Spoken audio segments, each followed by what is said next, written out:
Okay. ठीक है। तो जीओ एफ डिफाइंड है जब बाद में जो भी फंक्शन एफ लिखा हुआ उसकी रेंज पहले वाले फंक्शन की डोमेन के सबसेट हो जाए। ठीक। ऐसे ही जीओ एफ की अगर हम बात करें, एफ ओ जी के लिए हम बात करें अगर, तो उसमें क्या हो जाएगा, इज डिफाइंड व्हेन, बाद में फंक्शन जी है ना इस बार, तो range of G must be a subset of domain of F. ये कंडीशन होनी चाहिए।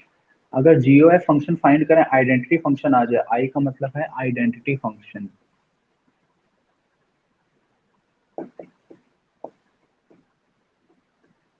सेम आइडेंटिटी फंक्शन अगर आते हैं, then F and G are inverse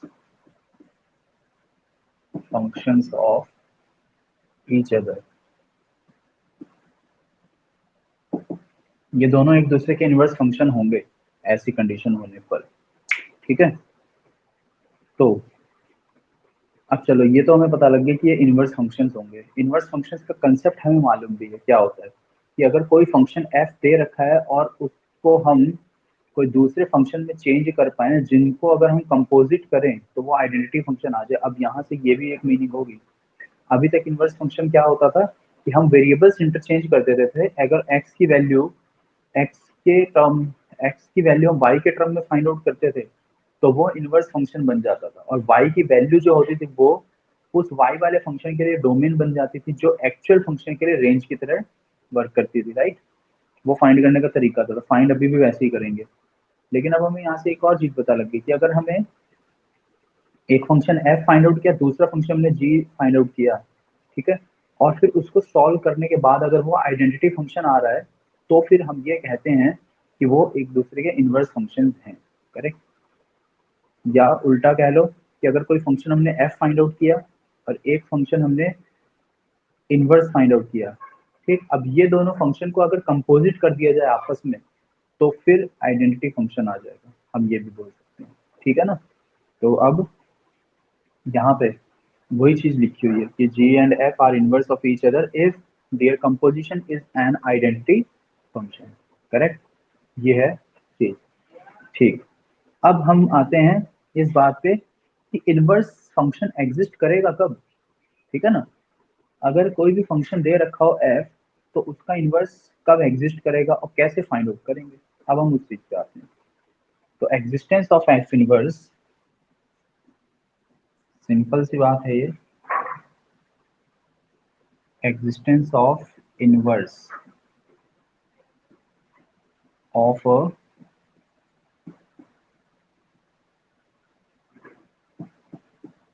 अब एक ही फंक्शन की बात हो रही है यहाँ पे, यहाँ पे एक ही फंक्शन की बात हो रही है। अब दो फंक्शन नहीं है, कंपोजिशन में तो दो फंक्शंस होते हैं। तो हमने लेट कर लिया, let F X be the function. जो फंक्शन है वो एफ एक्स है, ये हमने लेट किया है यहाँ पे। ठीक। अब इसका इनवर्स फाइंड आउट करने के लिए हमें ये तो पता लग गया कि अगर इनवर्स हम फाइंड आउट करते हैं तो वो फंक्शन एक ऐसा फंक्शन हो जाएगा जिसका कंपोजिशन उसी फंक्शन के साथ आइडेंटिटी फंक्शन आ जाएगा। ठीक। और याद करो, आइडेंटिटी फंक्शन जो होता था वो कैसा फंक्शन होता था एक्चुअल में। आइडेंटिटी फंक्शन एक ऐसा फंक्शन था जो वन वन भी होता है और जो ऑन टू भी होता है। ठीक है। वन वन क्यों, क्योंकि सिंगल प्री इमेज तो सिंगल ही इमेज मिलेगी उसकी, और सभी इमेजेस की एक प्री इमेज भी जरूर मिलेगी। ठीक है। तो ये एक चीज ये भी ध्यान रखिएगा कि इनवर्स फंक्शन जो होगा उसके लिए, if F X be any function then inverse F inverse exists only if fx is 1 1 and 1 2। ठीक है। कोई भी फंक्शन f हो या कोई भी फंक्शन gx हो, तो उनका इनवर्स तभी एग्जिस्ट करेगा जब एफ एक्स का अगर हमें इनवर्स फाइंड आउट करना है, it mean F x must be a bijective function, ठीक है, वन वन भी है और ऑन टू भी है, तो वन वन साथ साथ ऑन टू, मतलब वन वन भी होना चाहिए उसे और उसे ऑन टू भी होना चाहिए। तो वन वन और ऑन टू अगर दोनों एक साथ वो है तो इसलिए हम उसको क्या बोलेंगे, कैसा फंक्शन है वो, एक बाइजेक्टिव फंक्शन है, ठीक है। तो हम यहाँ पे लिख देते हैं एफ एक्स मस्ट बी कैसा, बाइजेक्टिव। तो यहाँ पे हम बाइजेक्टिव वर्ड लिख देंगे, F x must be bijective. Bijective होना जरूरी है, बाइजेक्टिव नहीं होगा तो इनवर्स एग्जिस्ट नहीं करेगा। मतलब अगर कोई भी फंक्शन फाइंड आउट करते हैं, अगर वो केवल वन वन है और ऑन टू नहीं है तो इनवर्स नहीं फाइंड आउट हो पाएगा। वो ऑन टू है और वन वन नहीं है तो भी इनवर्स फाइंड आउट नहीं हो पाएगा, ठीक है, दोनों होना जरूरी है। लेकिन कई बार ऐसा भी होता है कि कोई फंक्शन ऐसा लिखा हुआ हो जिसका जो अपनी पूरी डोमेन के लिए डिफाइंड है, ठीक है, लेकिन वो कंप्लीट डोमेन के लिए वन वन नहीं है, ठीक है, डोमेन के कुछ पोर्शन के लिए वो वन वन है, ठीक है, और उतने ही पोर्शन के लिए वो ऑन टू भी है। मतलब किसी पर्टिकुलर डोमेन के इंटरवल के लिए वो कैसा है, बाइजेक्टिव है। तो उतने इंटरवल के लिए हम उसका इनवर्स फंक्शन फाइंड आउट कर सकते हैं, ठीक है। ये कुछ चीजें होती हैं इनमें बाइजेक्टिव मतलब इनवर्स के लिए, ठीक है। ये हम तब यूज करेंगे जब हम इनवर्स ट्रिग्नोमेट्रिक फंक्शन पढ़ेंगे।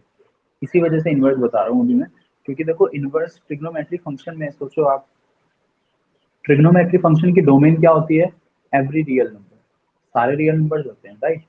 लेकिन रेंज तो उसकी माइनस वन से वन ही होती है ना, ठीक है।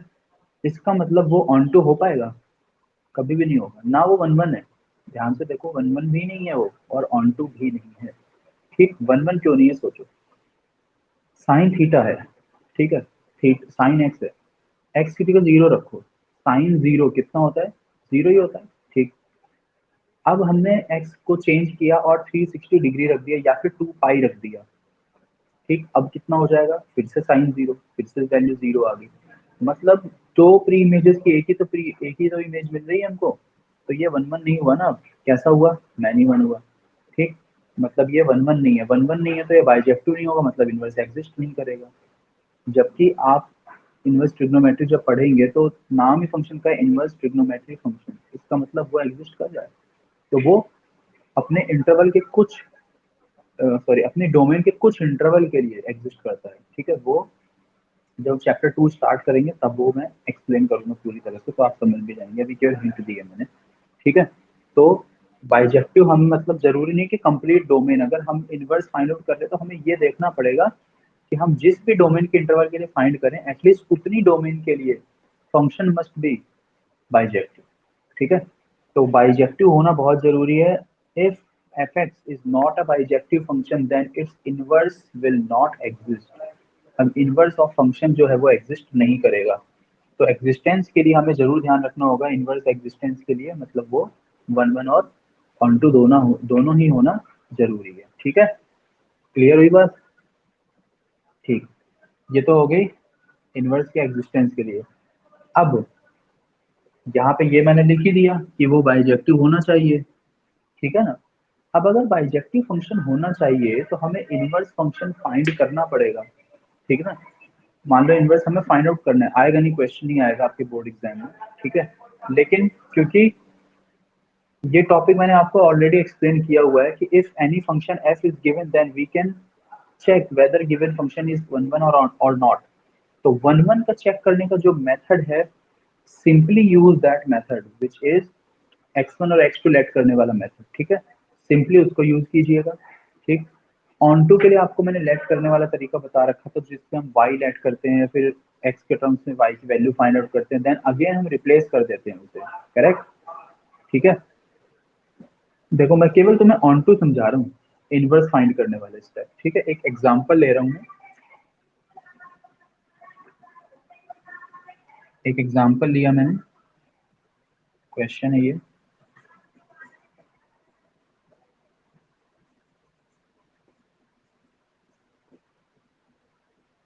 2x-3, ठीक है।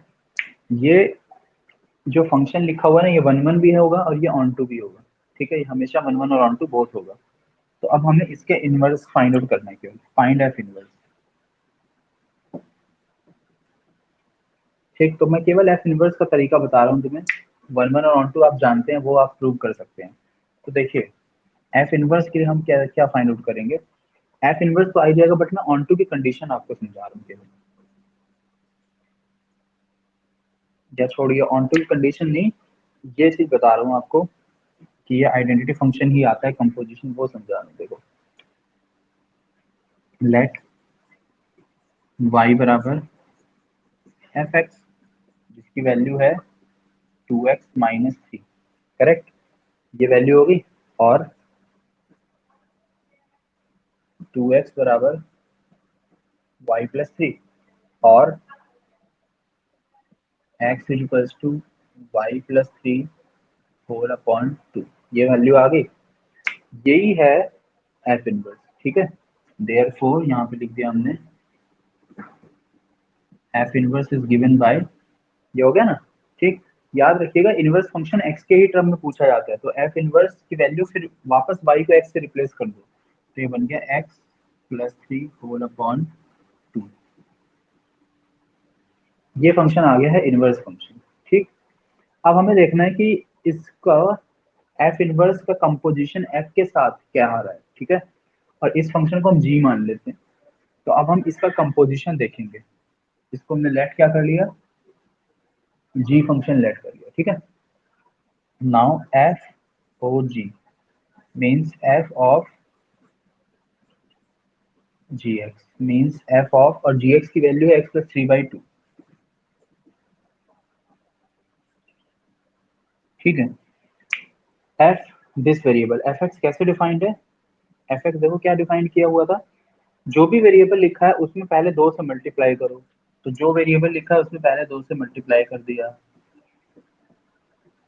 और फिर after multiplying it by two subtract three, three को फिर माइनस थ्री कर दो, करेक्ट, ये हो गया माइनस, तो ये कितना आ जाएगा, टू से two reduce, X plus three minus three, three से थ्री कैंसिल मीन्स केवल एक्स आ गया, राइट। अब एक्स क्या है, ध्यान से देखो, एक्स एक फंक्शन है, राइट, कौन सा फंक्शन है, आइडेंटिटी फंक्शन है। कैसे पता आइडेंटिटी फंक्शन है, आइडेंटिटी फंक्शन आपको याद होना चाहिए, वाई इक्वल्स टू एक्स, मतलब अगर कोई फंक्शन हम सॉल्व करें वो खुद एक्स के बराबर आ जाए तो वो आइडेंटिटी फंक्शन होता है। डिफाइंड डेफिनेशन इसकी यही होती है कि एक ऐसा फंक्शन जिसकी डोमेन ही उसकी रेंज हो। ठीक, तो ये वही फंक्शन आ गया, डोमेन की जो वैल्यू होगी वही सेम रेंज की वैल्यूज आ जाएगी। तो देखिए कंपोजिशन, इनवर्स फंक्शन का कंपोजिशन उस ओरिजिनल फंक्शन के साथ हमने किया और हमें आइडेंटिटी फंक्शन मिल गया। ठीक, या एफ इनवर्स का कंपोजिशन एफ के साथ करें तब भी हमें आइडेंटिटी फंक्शन ही मिल जाएगा। मतलब मैंने अभी अभी तो मैंने जीओ एफ ओ जी फाइंड आउट किया ना, जीओ एफ चेक करके देख लो, जीओ एफ चेक करके देख लो, वो भी क्या आ जाएगा, आइडेंटिटी फंक्शन आ जाएगा। इसी में चेक कर लेते हैं उसे भी। ठीक, तो जीओ एफ के लिए क्या करेंगे, हम चेक कर रहे हैं यहाँ पे, तो G function F X, correct, ऐसे लिख देंगे। ठीक है, अब जी फंक्शन और एफ एक्स क्या डिफाइन है, two X minus three define है, बट अब जी क्या डिफाइंड है, जी डिफाइंड है जो भी फंक्शन लिखा है, जो जी फंक्शन है, जो भी वेरिएबल जी एक्स है ना, ये तो जी एक्स है ये तो जो भी वेरिएबल होगा उसमें पहले थ्री ऐड करो फिर टू से डिवाइड कर दो। तो जो भी वेरिएबल लिखा था उसमें पहले थ्री ऐड किया और देन टू डिवाइड कर दिया। अब देखो थ्री से थ्री कैंसिल, टू से टू नेक्स्ट स्टेप में कैंसिल हो जाएगा, फिर से एक्स आ गया। मतलब कंपोजिशन चाहे इनवर्स फंक्शन का खुद के साथ करो, चाहे उस ओरिजिनल फंक्शन का इनवर्स फंक्शन के साथ कंपोजिशन करो, it will always be equals to an identity function, हमेशा आइडेंटिटी फंक्शन के इक्वल आएगा। कंपोजिशन किस तरह से चेक करना है वो आप ऐसे देख सकते हो। ठीक है, तो यही आइडेंटिटी फंक्शन के लिए आपको ध्यान रखना है, सॉरी इनवर्स फंक्शन के लिए, कि inverse of a function exist only if the given function is a bijective function. ठीक, बाइजेक्टिव होना जरूरी है उसे, बाइजेक्टिव होने के बाद में अगर मान लीजिए वन मार्क का क्वेश्चन इसी तरह से पूछ लिया जाता है कि एफ इज गिवन, ठीक है, and do find a function G such that F O G is equals to I, ये गिवन होगा ये statement, is an identity function या फिर इज इक्वल्स टू आई। तो आई का मतलब अंडरस्टूड होना चाहिए क्या, आइडेंटिटी फंक्शन की बात कर रहा है वो। अब पूछा क्या है उसने, जी एक्स, इस तरह से फाइंड करो, जो इनवर्स आता है वही जी एक्स हो जाता है, या जी गिवन होगा एफ पूछेगा तो सेम इसी तरह से रिवर्स। क्लियर हुई बात। तो ये हम चेक कर लेते हैं, और ये इस तरह का क्वेश्चन अगर बाई चांस पूछ लिया जाए तो ये स्टेप है इनवर्स फंक्शन फाइंड करने की, और कंपोजिशन केवल हमने वेरीफाई करने के लिए चेक किया, अदरवाइज जरूरी नहीं था कि हम इसे चेक करें। ठीक है, तो ये आपका इनवर्स वाला topic, inverse function with composition, बहुत ज़्यादा एक्सप्लेन नहीं कर रहा मैं, बहुत ज़्यादा स्ट्रेस नहीं कर रहा, बट हाँ जो मेन इंपॉर्टेंट पार्ट है वो क्योंकि जानना जरूरी है, तो उतना मैंने आपको एक्सप्लेन कर दिया है पूरा। ठीक है, इससे रिलेटेड कुछ ही क्वेश्चन सॉल्व करके देखना, केवल वो इसलिए कि आपको टॉपिक के बारे में पता लग जाए, टॉपिक थोड़ा सा क्लियर हो जाए बस। ठीक है, समझ में आई बात। तो ये हो गया इनवर्स। अगर किसी को कोई डाउट है तो एक बार पूछ सकते हो, अदरवाइज मैं एक एग्जांपल और बताने वाला हूँ कि कोई फंक्शन एफ अगर गिवन हो तो उसका इनवर्स कैसे हम फाइंड आउट करेंगे। ठीक है, पॉलिनोमियल टाइप का फंक्शन का एग्जांपल लूंगा मैं। अगर किसी को डाउट है तो अभी एक बार मुझे बताइए, अदरवाइज मैं इसे इरेज कर रहा हूँ फिर। किसी को है कोई प्रॉब्लम इसमें? नो? ठीक है, ठीक है, तो अब हम एक और एग्जांपल देखते हैं, जो क्वाड्रेटिक टाइप की इक्वेशन होती है ना, उसके लिए हम कैसे इनवर्स फंक्शन फाइंड आउट करें, वो केवल इसलिए बता रहा हूँ कॉम्पिटिटिव पर्पज से, अदरवाइज सिलेबस में नहीं है। पहले इंक्लूडेड थे बट लास्ट ईयर उसे एलिमिनेट कर दिया गया सिलेबस में से, तो अभी श्योरिटी भी नहीं है कि इंक्लूड किया जाएगा या नहीं, बट आप जान लो सिंपल सा मेथड है एकदम इजी।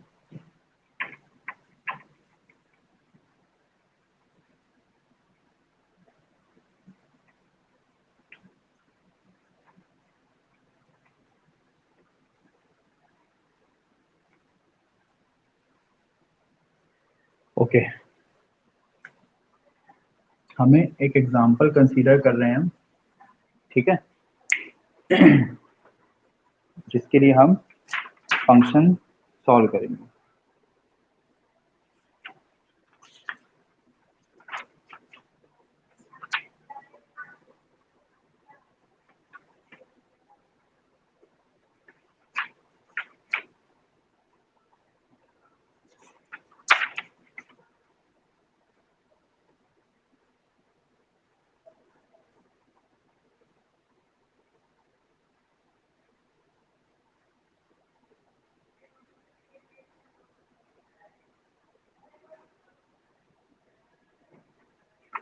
चलो हमें खुद से एग्जांपल कंसीडर कर लेते हैं।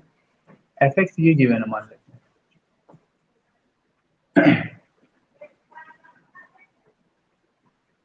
3x² प्लस 5x,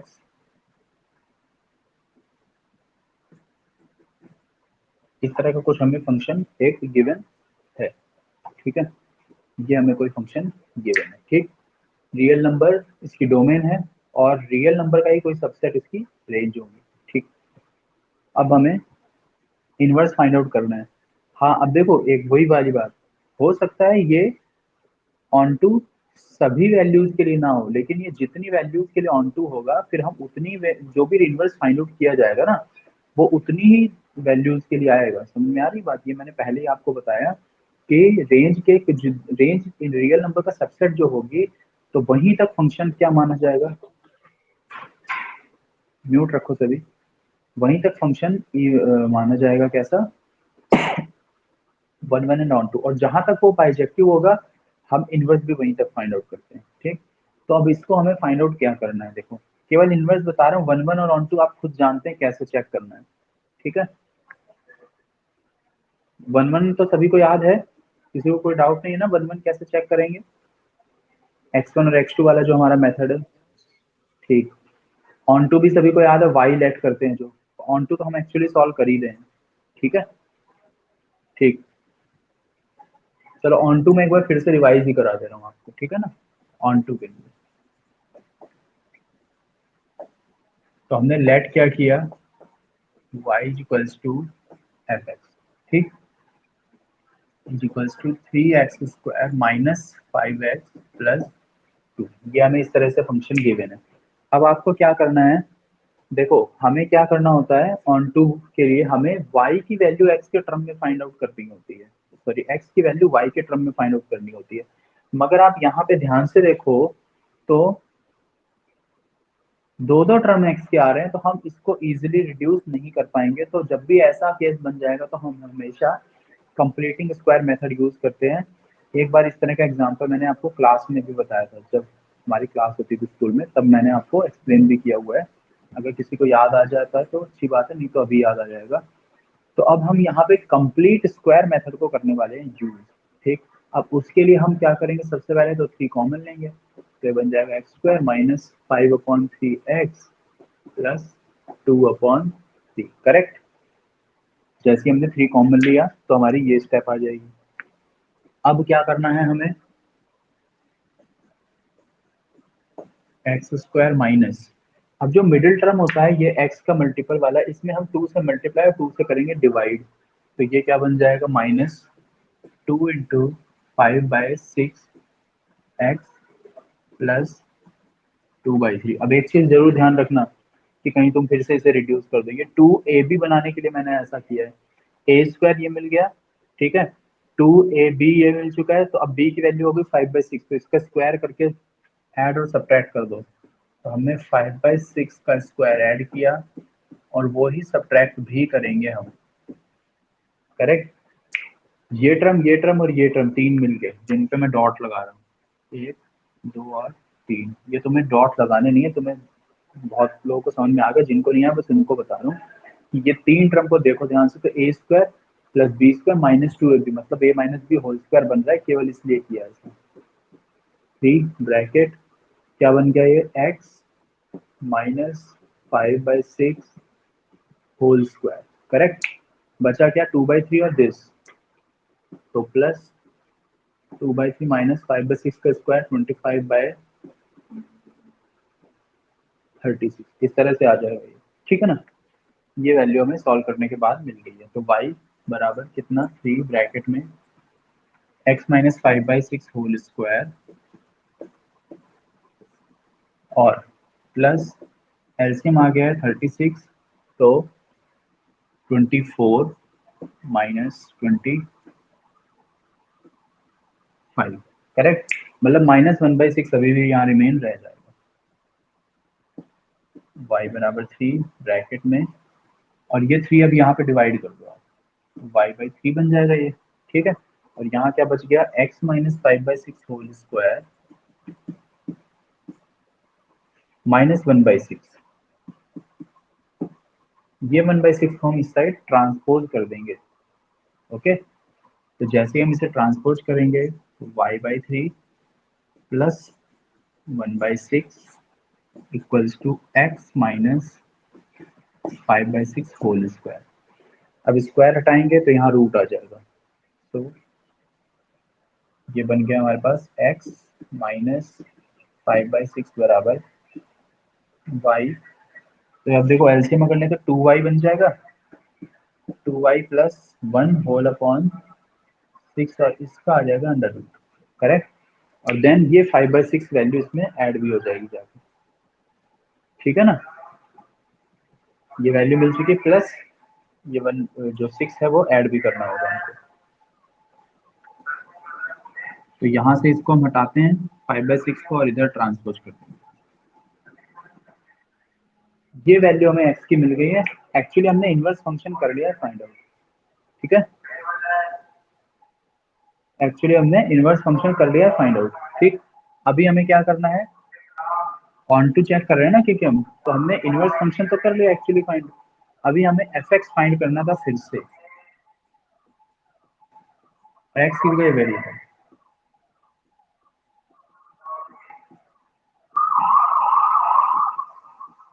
ये वेरिएबल। ठीक है, अब ये किस तरह से डिफाइंड हो रहा है, एफ फंक्शन क्या डिफाइंड है, 3 के साथ स्क्वायर करो, तो 3 मल्टीप्लाई करके पूरे वेरिएबल का स्क्वायर कर देंगे,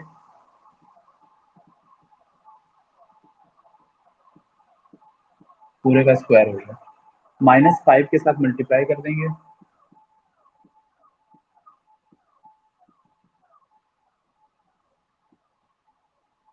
प्लस 5/6 और प्लस में 2। अब इस कैलकुलेशन को केवल सॉल्व करना है आपको। 3 जब आप स्क्वायर करेंगे तो पूरे के नीचे, जब आप इसका स्क्वायर करेंगे तो इसका स्क्वायर हो जाएगा केवल 32y प्लस 1 होल अपॉन 6 आ जाएगा a square plus b square तो 25/36 आ जाएगा प्लस 2ab। तो 2 into under root 2y plus 1 upon 6 into 5/6। ठीक है, ये 2ab हो गया। मल्टीप्लाई तो 5 into under root 2y plus 1 whole upon 6 और 5 इंटू दिस तो माइनस 25/6 प्लस 2। ठीक है, अब हमें क्या वैल्यू बच रही है वो देखो। 2 इंटू ये, अब हम ब्रैकेट ओपन करते हैं पहले, क्या आ जाएगा 2y प्लस 1 अपॉन में 3 से 6 रिड्यूस तो 2 बचेगा केवल, यहाँ 3 से रिड्यूस तो 12 बच जाएगा यहाँ, प्लस 2 इंटू 3 6 अपॉन में ये 6 कैंसिल तो 5 into root 2y plus 1 whole upon 6 आ जाएगा minus 5 into 2y plus 1 whole upon 6 आ जाएगा माइनस 25/6 प्लस 2। देखो ये वैल्यू और ये वैल्यू कैंसिल आउट हो गई है। ठीक है, और यहाँ 25/12 बच रहा है, ये बच रहा है 25/6। ठीक, तो हम 2y plus 1 whole upon 2 plus 25/12 और 25/6 को रिड्यूस कर देते हैं आपस में। तो हमें क्या करना पड़ेगा, एलसीएम हो गया 12 तो 25 माइनस 50 प्लस 2 माइनस 5/12 बच गया। ठीक है ना, तो 2y plus 1 whole upon 2 minus 5/12 25/12 plus 2। अब हमें एलसीएम ले लेते हैं, 12 आएगा जो कि,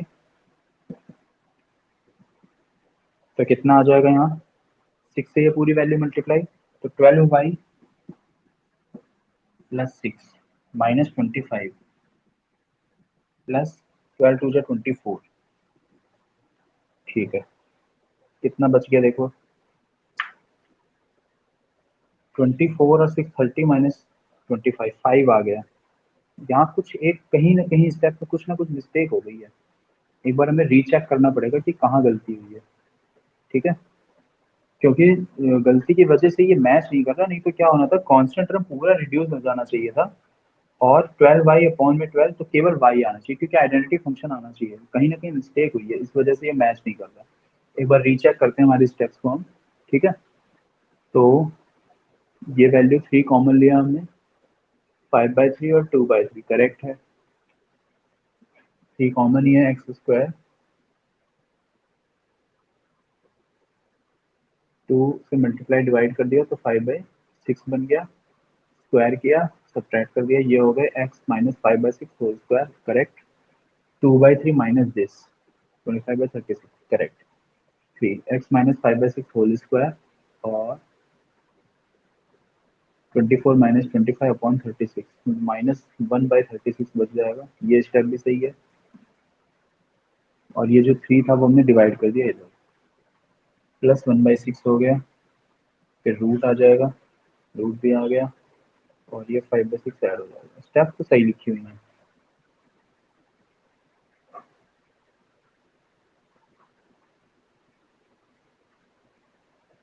हाँ, इसमें ये भी हो सकता है कि ये फंक्शन में कोई मिस्टेक हो, जो गिवन फंक्शन है। देखो मेथड मैंने जो एक्सप्लेन किया बिल्कुल ऐसे ही रहेगा। ठीक है, और यहाँ पे एग्जैक्ट y आएगा रिड्यूस होने के बाद में।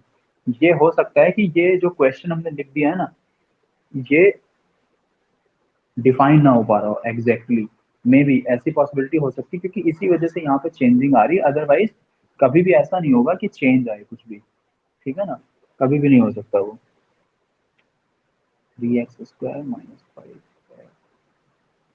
प्लस 2, क्योंकि नहीं तो यहाँ पे कोई भी मिस्टेक आनी नहीं चाहिए थी हमारे पास,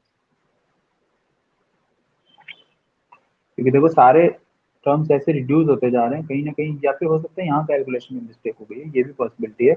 तो आप एक बार इसको चेक जरूर कर लेना कि अगर कहीं पे मिस्टेक तो नहीं हो रही है, क्योंकि ऐसी पॉसिबिलिटी है मिस्टेक कहीं ना कहीं हुई है, तभी यहाँ पे मैच नहीं हो रहा, अदरवाइज कॉन्स्टेंट टर्म सारे रिड्यूस हो जाएंगे। क्योंकि देखो आपने जितने क्वेश्चन किए भी होंगे ना वन वन और ऑन टू चेक करने वाले, तो हमेशा ये जो हम फाइंड आउट करते हैं एक्स की वैल्यू, फिर वापस जब एफ में रखते हैं तो रिप्लेस होने के बाद ओवरऑल कैलकुलेशन करने के बाद हमेशा कैसा वैल्यू आती है यहाँ पे, केवल वाई आती है। ठीक है, क्योंकि अगर वो वाई की इक्वल नहीं आएगा तो फिर ऑन टू प्रूव नहीं हो पाएगा और वो बाइजेक्टिव बन नहीं पाएगा। तो अब लेट से ये वाई आया, मान लेते हैं एक बार हम, मतलब ये ऑन टू प्रूव हो गया, और वन वन तो पहले से ही हमने इसको प्रूव कर लेंगे। तो वन वन हो चुका, ऑन टू की ये स्टेप्स हैं। अब लास्ट स्टेप क्या बचती है, इनवर्स फाइंड करने के लिए। तो इनवर्स फाइंड करने के लिए ये जो आपने यहाँ से लिखा है ना, वाई से लेके यहाँ तक, यही एक्चुअली क्या है, एफ इनवर्स एक्स है। हालांकि अभी यहाँ पे y लिखा हुआ है, आप इसको y को वापस x से रिप्लेस कर देंगे, it will be F inverse x, मतलब ये इनवर्स फंक्शन फाइंड आउट हो जाएगा या हो चुका है एक्चुअली। तो लास्ट में हम केवल रिजल्ट ही लिख देते हैं कि F inverse is given by this function. तो ये हमारा तरीका है इनवर्स फंक्शन फाइंड आउट करने के लिए। ठीक है, इस तरह से आप इनवर्स फंक्शन को फाइंड आउट कर लोगे, कैसा भी फंक्शन गिवन अगर हो तो। ठीक है, तो ये इनवर्स फंक्शन से रिलेटेड कुछ क्वेश्चंस आज जरूर से करके देख लेना। बहुत ज्यादा प्रैक्टिस मत करके देखना, बट तीन चार क्वेश्चन जरूर सॉल्व करके देख लेना, ताकि डाउट ना रहे आपको। कोई मिस्टेक होती है, कुछ प्रॉब्लम आती है तो फिर पूछ भी दीजिएगा कि क्या गलती की होगी, वो मैं देख लूंगा। और आप अभी भी सभी स्टूडेंट्स मुझे कैलकुलेशन करने के बाद चेक नहीं करवा रहे हो, कुछ ने अभी तक करवाई है तो उनमें कुछ में मिस्टेक आई भी है। ठीक है, तो जिन जो एक बार एटलीस्ट ये जरूर आप वेरीफाई तो करो कि सही किया है या नहीं किया है। हाँ, या फिर आप दूसरा तरीका है कि जब वो स्टेप्स करते हो तो फिर बुक से देख लिया करो कि सेम तरीके से मेथड तो नहीं कर रहे हैं, कुछ अलग तो नहीं लिखा है, क्योंकि लैंग्वेज बहुत जरूरी है रिलेशन और फंक्शन दोनों ही टॉपिक के लिए। ठीक है, तो ये टॉपिक हमारा कवर हो गया है आज का। किसी को कोई डाउट अभी पूछना है तो वो पूछ सकता है अभी।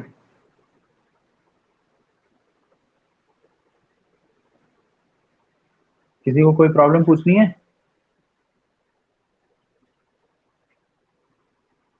सेकंड क्लास का टाइम हो गया, वैसे आपको फिजिक्स की क्लास स्टार्ट हो गई होगी आई होप। तो कोई डाउट रहता है तो कल की क्लास स्टार्ट होने से पहले पूछिएगा, या फिर व्हाट्सएप पे आप पूछ लीजिएगा मेरे से। ठीक है, और आप फिजिक्स की क्लास आपके टाइम हो गया है हो तो आप ज्वाइन कर लीजिए इसको, कर दीजिए इस क्लास को लेफ्ट।